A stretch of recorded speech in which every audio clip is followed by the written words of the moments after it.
আসসালামু আলাইকুম। i6 first mobile service centre থেকে আমি মোহাম্মদ ইউসুফ বলতেছি। তো আজকে আমাদের হাতে যে ফোনটা আছে এটা হচ্ছে পিক্সেল 7। ওনার হাত থেকে পড়ে গিয়ে বডি এবং প্লাস ডিসপ্লেটা ভেঙে গেছে ওনার। তো এটা হচ্ছে কাস্টমারের যে ভাঙা বডিটা ওটা। তো আমাদের যে অরিজিনাল বডি আমরা সেম টু সেম একটা অরিজিনাল বডি নিয়ে আসছি। তো এখন এখানে হচ্ছে আপনার ওইখান থেকে যে পার্টসগুলো আছে ওগুলো এখানে আমরা অ্যাসেম্বল করব। দেন তো এগুলো আমরা কীভাবে করি দেখুন। এটা হচ্ছে আমাদের যে 100% অরিজিনাল ডিসপ্লে ওটা, আর এটা হচ্ছে কাস্টমারের যে পুরনো ভাঙা যেটা ওটা। অনেক জোরে উনি আসার দিয়েছিল রাগ করে। তো আমরা আরেকটা জিনিস যেটা পাই, কাস্টমার আমাদেরকে বলে যে বডি চেঞ্জ করলে নাকি 100% ফিটিং করতে পারে না অনেকে, বা 100% ফিটিং হয় না।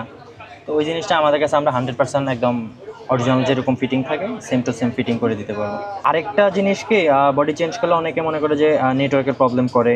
হ্যাঁ, এটা সত্যি নেটওয়ার্কের প্রবলেম করে। সেটা কোন ক্ষেত্রে? আপনি মার্কেটের বডি যেগুলো ওগুলো চেঞ্জ করলে, আপনি 100% একটা অরিজিনাল বডি দিয়ে চেঞ্জ করলে আপনার কোনোদিনও নেটওয়ার্কের প্রবলেম করবে না। তো আলহামদুলিল্লাহ পিক্সেল 7-এর যে কাজটা ওটা আমাদের কমপ্লিট।